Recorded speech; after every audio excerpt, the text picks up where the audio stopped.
alam nyo, mga kababayan, this is a way na talagang masasabi natin, diskarte ang nangyari.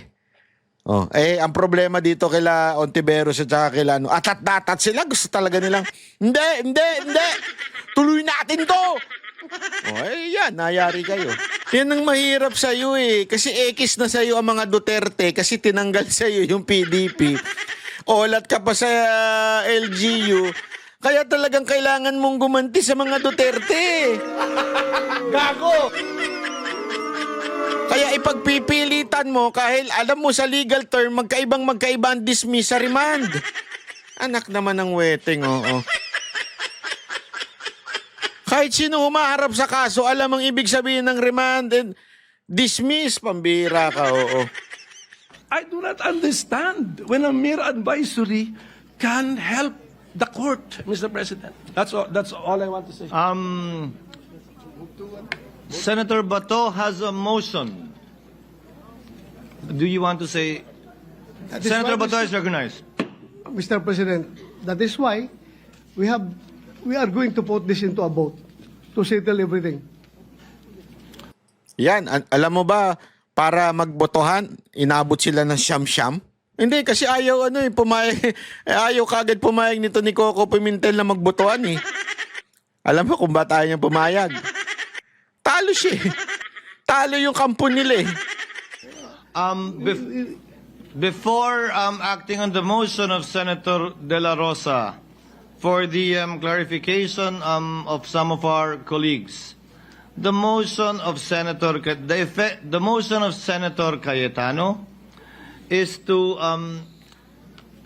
quote return Mr. President, to the House the issues raised by Senator De La Rosa for the purpose of issuing an order that will require compliance with a one-year ban and for the House to issue a resolution affirming their intent to prosecute the case during trial in the 20th Congress. and for the record, Mr. President, I changed the word remand to return, a non-legal term, to make it plain. So it is in no means a dismissal, Mr. President. Kung dismissal din lang, bumalik tayo sa original na Your Honor, just to emphasize that it is. Alam mo, ang linaw-linaw nga Kasi kung ang pinupunto ni Cayetano, dismissal, di sana, sumang-ayon na lang siya doon sa sinasabi ni Bato. Di ba? Hindi nga siya sumang-ayon Sinabi niya nga, mukhang malabo yan. Kaya nga ang galing ng sa totoo napakagaling naman ni ni Cayetano Kasi alam niyang matatalo yung motion ni Bato na dismiss dahil siyempre may mga, tandaan ninyo hindi pa ito yung 20th Congress. Marami pa dito bata ni Marcos. So, tama yung ginagawa nila na, hindi, hayaan natin yung 28th Congress. Kasi kung dito pa lang, pinadismiss na niya, olat na. Ang galing talaga buti, at least sa 28th Congress, nandun na si Marcoleta. Yun! Ay, mali. Diba? Hindi kasi, alam mo, excited nga ako. Sabi ko, kung nandito pa si Marcoleta, yari sila. Yari sila dito. Dalawa na yan, Cayetano at Marcoleta. Naku po, hindi sila makakalamang dyan. Ang lupit kasi alam mo, ako, dahil nga sabi ko nga sa inyo, sa dami ng kaso ko, hindi lang maraming sa academics matalinong abogado. Yung valedictorian, salutatorian, maraming ganyan Pero pagdating sa trial, olat. Bakit? Kasi sa trial, may diskarte dyan Hindi ka basta-basta magsasalita. Kung pwede ko lang sanang i-discuss dito ayoko na lang May isa akong case na binara ng judge yung isang abogado. Ayoko na sabihin. Tatanga-tanga kasi. Alam mo yun, tatanga-tanga, hindi marunong dumiskarte. Right then and then, gumawa siya ng something na dapat isinusulat muna. Dino-document muna, ifa-file mo muna, bago mo, hindi, right then and then, biglang bumirit Kasi nga, hindi porket matalino ka, applicable na yung ginagawa mo. Kailangan may diskarte ka. Hindi every time palaban ka. Hindi every time ipipilit mo yung gusto mo. Tandaan niyo yan. Kaya ang galing nung maniubra ni Cayetano dito, kung ipinilit nila yung motion to dismiss, malamang sa malamang, olat yun. Tapos na usapan, diretso na sa impeachment. Di ba? Tuloy-tuloy na. Hindi eh. Sabi niya, sandali, compromise tayo. Usap sila ni Bato. Usap sila, si Bato naman, nag-usap kasama yung mga kasamaan, yung Duterte Black. Usap. Sige, payag na tayo dito sa return, sa remand. At least, isosoli muna doon, bibigyan sila ng 10 araw, bibigyan sila ng ilang araw para, tapos ibabalik pa dyan. Pagbalik dyan, tapos na sila, 20th Congress na, nandun na talaga yung matitikas nating mga abogado, di ba? O kaya, alam nyo, mga kababayan, this is a way na talaga masasabi natin, diskarte ang nangyari. Oh, ang problema dito kila Ontiveros at saka kila atat-datat sila, gusto talaga nilang, hindi, tuloy natin to. Yan, nayari kayo. And just to answer Senator Win na why remand, because the original motion was to dismiss. And I understand why they want it to dismiss. This is a compromise that I feel is both practical and idealistic, Mr. President. In my view, Mr. President. Again, this will not constitute a dismissal, Senator Judge Pimentel, because as the presiding officer said earlier, we will be issuing summons. Why after this use dangerous words, Mr. President? At saka yung Dangerous pag-restate mo, words? ang layo na sa return the issues, ang sinabi mo. Wala ko narinig please, yun. That's why, Mr. Sandali, President, relax ganito ka lang lang. gawin natin. Atat-atat ka eh. Supposed to be accurately, clearly stated motion. Can we write it down? Can we flash it? Para makita na natin yung fixed wording. Because I never heard return the issues. Ngayon ko lang narinig sa presiding officer. Kaya Can- magulo. Sobrang gulo. Ikaw lang ang naguguluhan eh.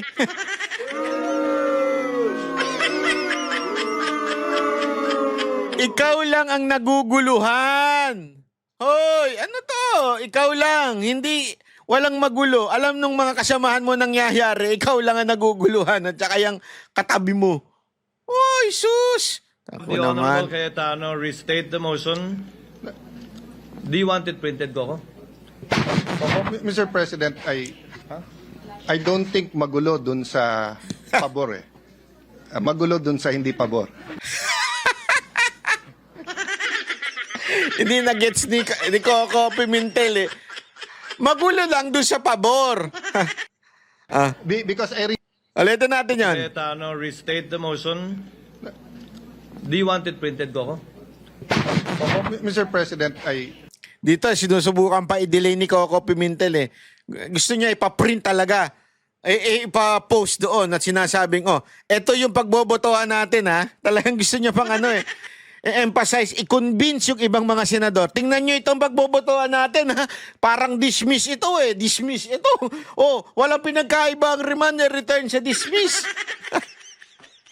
Patawa ka talaga, Coco. Nagiging katatawanan ka dyan. Naku, ano kaya sasabihin ng yumao mong tatay? Hindi kasi balita ko yung yumao niyang tatay, magaling daw talaga eh.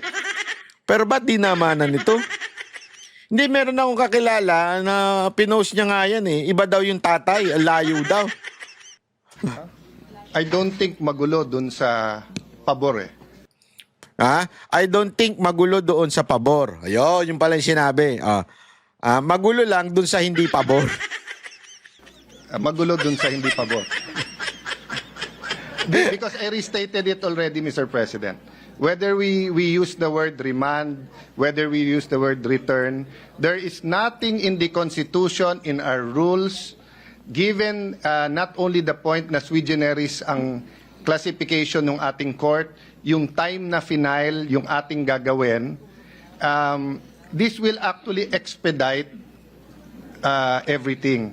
If you map it out, Mr. President, kung anong mangyayari, mas bibilis pa nga dito. Kaya sa akin, Mr. President, bago magbago ang isip ni Senator Bato, we've clarified as much as it can be clarified. So maybe we can just vote on it, Mr. President.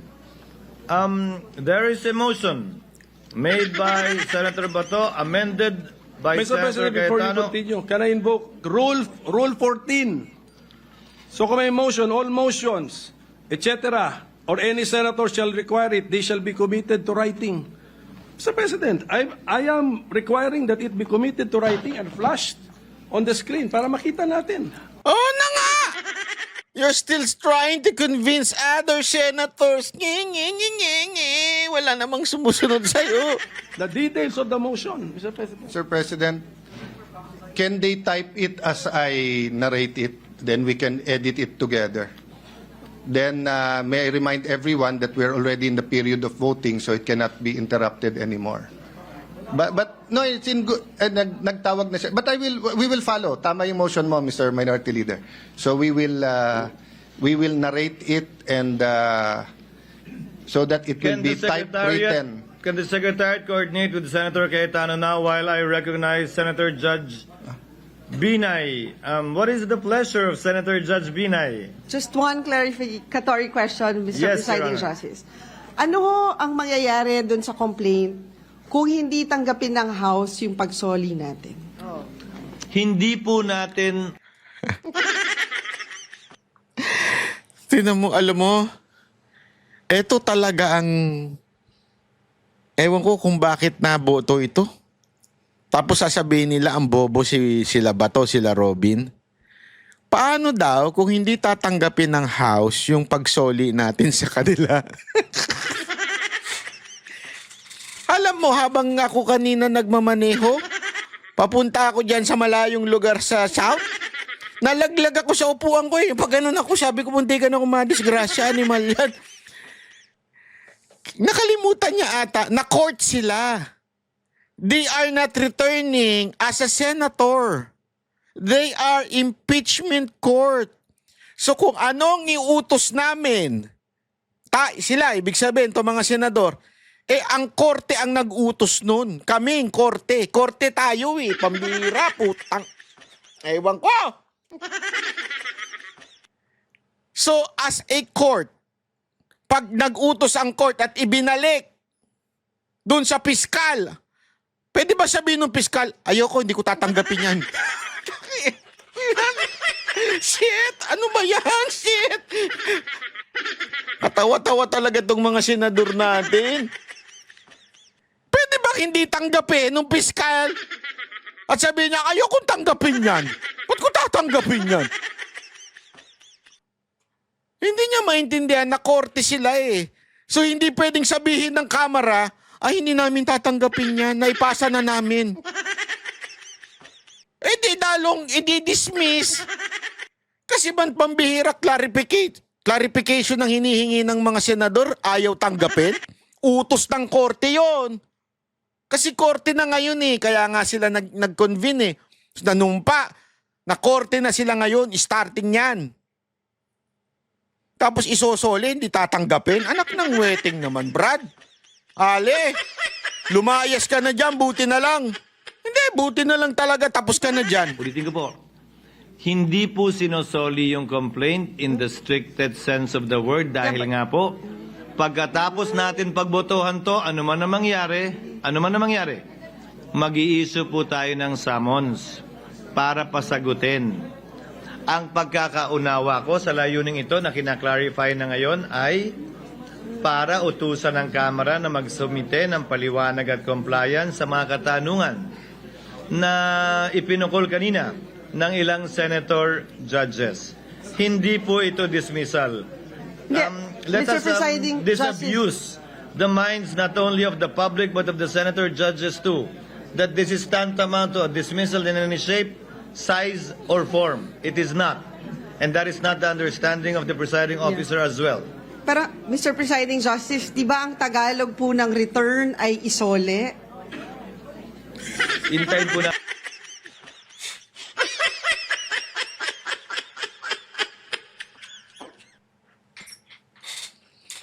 Ay nako. Ate.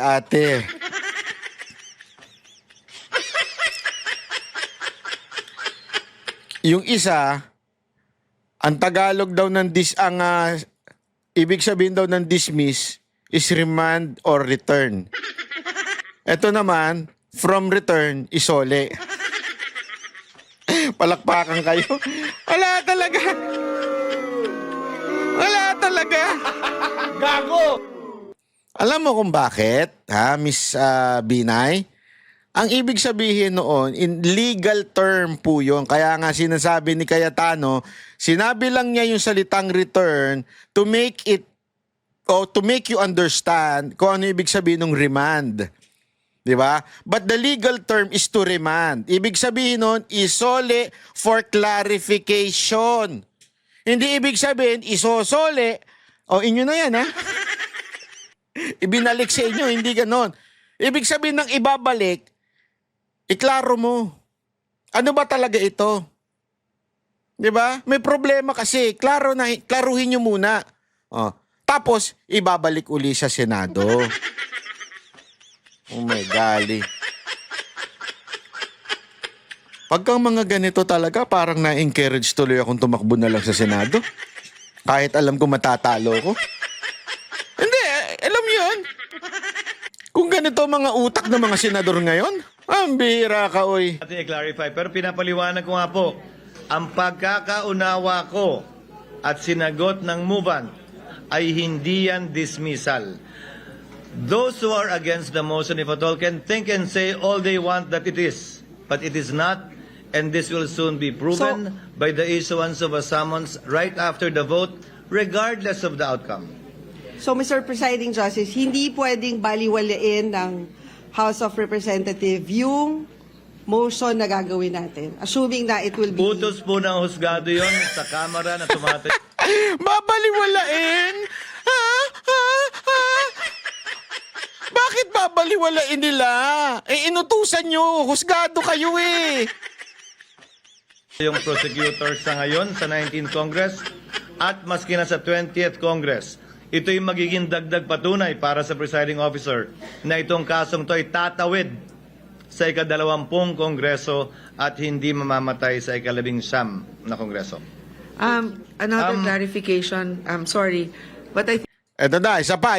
think kasi yung unang posisyon ng ating presiding officer is we cannot compel the 20th Congress to be bound by our decisions. On the other hand, my question is, kung kunwari bukas matuloy yung trial natin at pumunta dito yung mga House prosecutors, hindi ba natin pwedeng tanungin sa kanila sa puntong yon na iklaro na nila yung mga tanong natin at tama din yung sinabi ni Senator Win na mas transparent ang sagot nila kasi hindi pwede yung sila-sila na nag-uusap, isasubmit sa atin. We want to see how they're able to come up with that response and also how they're going to be defending it live. Alam mo kung bakit hindi pwede? Ako na sasagot. Wag na ikaw, Cheese. Because you are now a court. Kung hearing yan, okay lang yan. Pag sinabi mo na kasing court, this is a parang legal process na, alam mo, halimbawa sa korte, hindi ka pwedeng basta-basta sasabihin mo sa judge, Judge, pwede bang pakiutusan ito na kasi ganito. Kasi alam, sabi ko nga sa inyo, naranasan ko yan eh.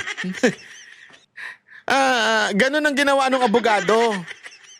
Ang legal way to do it ay kailangan ka mag-submit. Kailangan mo i-submit yung yung sasabihin mo, yung motion mo. Hindi pa pwedeng diyan lang kayo mag-usap-usap. Kasi alam nyo nga mga kababayan, kasi dito ata namimix yung mga senador eh. Lalo na itong mga anti-Duterte. Namimix sila na hindi ho pwedeng ganun. Mga kababayan, hindi ho pwede. Kasi korte na po sila. May formality na, meron ng paraan para yung mga ganyang bagay na sasagutin. Kailangan iutos yan at sasagutin nila yan through the document. Ito ang dahilan kung bakit ganito, bla bla bla. Hindi pwede yung basta tatanungin mo na lang on the spot. With us. That's for the 20th Congress to decide. Why? That was what was discussed earlier. Kaya nga po, di ba, ang paliwanag, napakahabang diskusyon ng debate ito, hindi natin kayang pagpasan Yan ang sinabi ng karamihan. Ah. Hindi tayo pwede mag-judicial notice ng mga bagay-bagay na ito. Kaya nga po, para hindi masayang oras, pinapasumitin natin sila habang wala naman tayong pwedeng gawin at magawa. Yun! Dahil nga matatapos ang otoridad ng 19th Congress sa June 30. At hindi rin pa po trial ito dahil mag-i-issue pa lamang po tayo ng summons ngayong araw na ito kung saan meron ngang takdang panahon para sumagot ang nasasakdal at kung sakasakali magbigay pa ng reply ang prosecution bago po tayo pumasok dun sa presentasyon ng ebidensya ng magkabilang panig na siyang pinatutungkulan talaga ng trial. I think we should not belabor the point anymore. Senator Bato de la Rosa earlier made a motion and Senator Pimentel required that it be put in writing. May we see it, sir, if it is ready? Never miss a story. Unlock exclusive. So ayan na po. Sinabi na ni Pimentel, sandali, ang gulo na, hindi na magkakasundo. Magbotohan na tayo. Ayun. At ayun nga po ang resulta ng botohan. Ano po ang resulta ng botohan? Merong 5 salot. Merong obvious na anti-BP Sara o anti-Duterte. Ito po itong mga to. Ayan.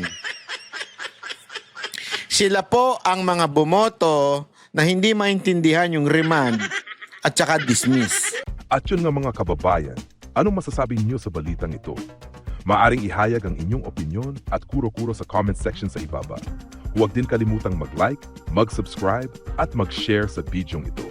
Maraming salamat sa panonood.